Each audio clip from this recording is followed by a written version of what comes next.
वज़ीर दिफा ख्वाजा आसिफ ने दो टोक पैगाम दिया है कि सिंतास मुआहदे की खिलाफ वर्जी की गई तो पाकिस्तान पानी रोकने का स्ट्रक्चर तबाह कर देगा।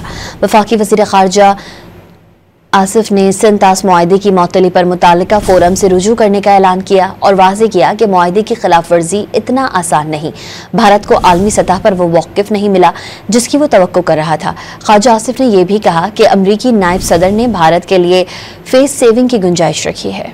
वज़ीर दिफा ख्वाजा आसिफ ने दो टोक पैगाम दिया है कि सिंतास मुआहदे की खिलाफ वर्जी की गई तो पाकिस्तान पानी रोकने का स्ट्रक्चर तबाह कर देगा। वफाकी वज़ीर ख़ारजा आसिफ ने सिंतास मुआहदे की मअतली पर मुतालिका फोरम से रुजू करने का ऐलान किया और वाज़ेह किया कि मुआहदे की खिलाफ वर्जी इतना आसान नहीं।